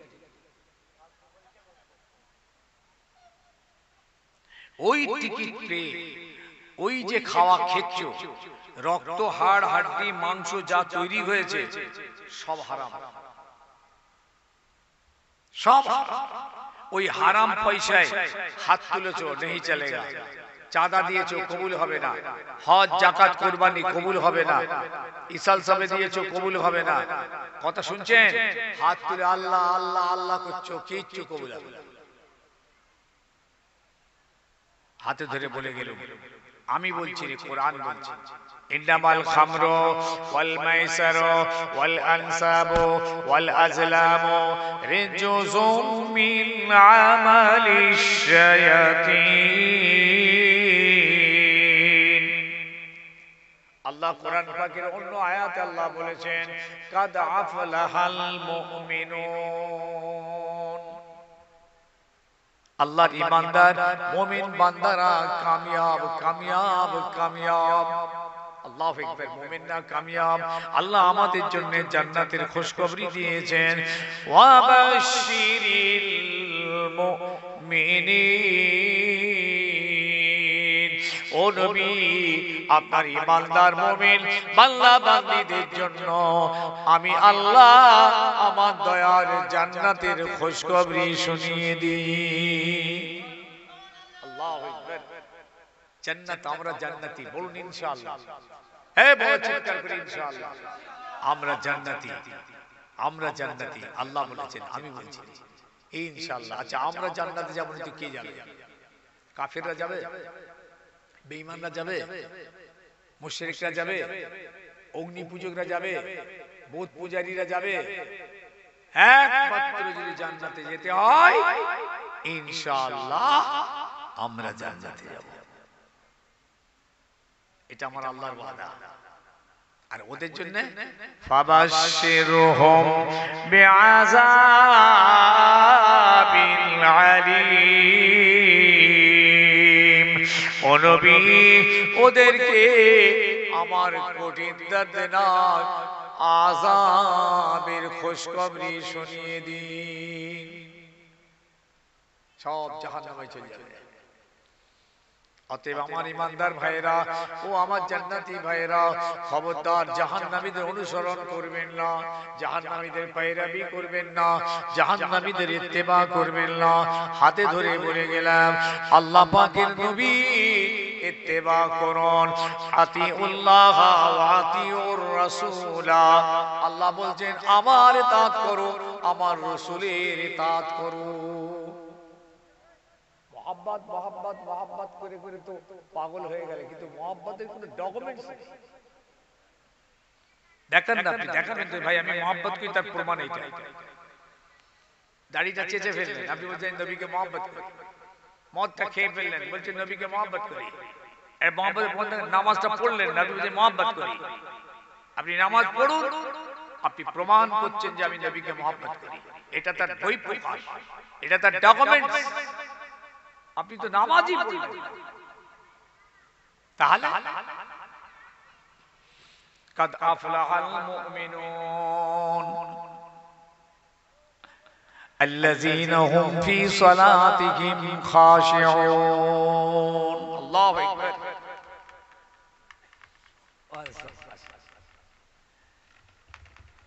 যারা নামাজের মধ্যে খুশু খুজু আজিজি ইনকিসারির সঙ্গে যারা নামাজ পড়ে এরা কামিয়াব।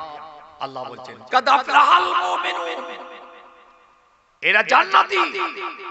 এক নম্বর গুণ الذين هم في صلاتهم خاشعون الذين هم عن اللغو معرضون। ওই সমস্ত মুমিন যারা অসার কাজ থেকে ফজুল কাজ থেকে নিজেকে দূরে সরিয়ে রাখে, যেমন তাস খেলা, অসার, না কোনো দুনিয়ার লাভ আছে না কোনো আখিরাতের লাভ আছে। কেরাম খেলছেন, ঈমানদারদের জন্য এটা ঠিক না। কোরআন বলছে কেন? এতে না দুনিয়া আছে না দিন আছে, কিচ্ছু নেই। অতএব গান বাজনাতে, যাত্রাতে, নাটকে, ফাংশনে যেখানেই যাচ্ছেন আল্লাহর কোরআন বলছেন এতে না দুনিয়া আছে কোনো লাভ না আখিরাতের লাভ। এখান থেকে যারা সরে আসে এরা কামিয়াব। আলহামদুলিল্লাহ শেষ করলাম। আমার শ্রদ্ধেয় হযরত ভাই মাওলানা সাহেব এসেছেন, কিছুক্ষণ ওয়াজ আপনাদের সঙ্গে করে শেষ দোয়া করবেন। আর কোশিটা বলছে একটু ছোট করে দোয়া করতে, একটু করে দিই। আল্লাহুম্মা আমিন। আল্লাহ পাক আজকের মাহফিল কবুল করে নেবেন। ভুল খাতা হলে আল্লাহ মাফ করে দিন। আল্লাহ এসব মদিনা দরবার শরীফে আমার নবী পাকের রওজা পাকে পৌঁছে দিন। तमाम साहबे किराम शुहदाए इज़ाम तरीका इमाम तमाम पीराने पीर गौस कुतुब अब्दाल अख्तर औलिया अंबिया रूपा की पहुंचे दिन हुरफरा शरीफ ज़मीने तमाम हज़रत रुए साहब पहुंचे दिन हुसैन बुखारी रहमतुल्लाह अलैह चार शहीदर हुजूर गंज शुहदा हुजूर मंसूर बगदादी मुस्तफा मदानी मुजद्दिद ज़मान अमीर शरीयत दादा पीर किबला हुजूर के दरबार शरीफ साहब पहुंचे दिन बुशरत तमाम रूहुल अमीन साहब पूरा साहब चांदपुरी साहब दरबार शरीफ साहब पहुंचे दिन আল্লাহ আজকের মাহফিলে যারা এসেছেন যারা চলে গেছেন পর্দানিশীন মা বোনরা যে যেখান থেকে হাত তুলেছেন আমার কমিটি ছেলেরা যারা দৌড়ঝাঁপ করে মেহনত করে মাহফিল আঞ্জাম দিয়েছেন আল্লাহ আমাদের সকলের বাপ মা দাদা দাদি নানা নানি আব্বাস দাদ ছেলে পুলে বাল বাচ্চা স্বামী স্ত্রী যারা সব কবরস্থ হয়ে গেছেন আল্লাহ তাদের কবরে আযাবকে maaf করে দিন তাদের এই সওয়াব তাদের কবরে আল্লাহ আপনি নসিব করুন আল্লাহ আমাদের হায়াতকে দারাজ করুন আল্লাহ আমাদের রুজি রোজগারে বরকত দিন ব্যবসা কারবারে বরকত দিন যারা কঠিন কঠিন বিমারি আল্লাহ শিফা করে দিন অভাবী আল্লাহ অভাবকে দূর করে দিন এলাকায় শান্তি আল্লাহ রহমত নাযিল করুন سبحان ربك رب العزة عما يصفون وسلام على المرسلين والحمد لله رب العالمين آمين آمين آمين সকলেই জোরে জোরে জোরে লা ইলাহা ইল্লাল্লাহ ইল্লাল্লাহ লা ইলাহা ইল্লাল্লাহ মুহাম্মাদুর রাসূলুল্লাহ আসসালামু আলাইকুম এই ছেলেগুলো বুঝবি তো ভাবছিস দোয়া হয়ে গেছে তাবারুক দেবে এন্ড দেরি আছে আই বস তাবারুকে ধোকায় দৌড়ে বহুত খেটে খুটেই কথা হলো 2 ঘন্টা ধরে আসসালামু আলাইকুম দোয়া করবেন ফুরফা শরীফ গেলে দেখা করবেন বুখারী হুজুর দরবারে মসজিদে নামাজ পড়বেন জুমার দিন শুক্রবার থাকি খাওয়া দাওয়া করে আসবেন দাওয়াত দেয়া রইল আল্লাহ হেফাজত করেন দরুদ আল্লাহুম্মা সাল্লি আলা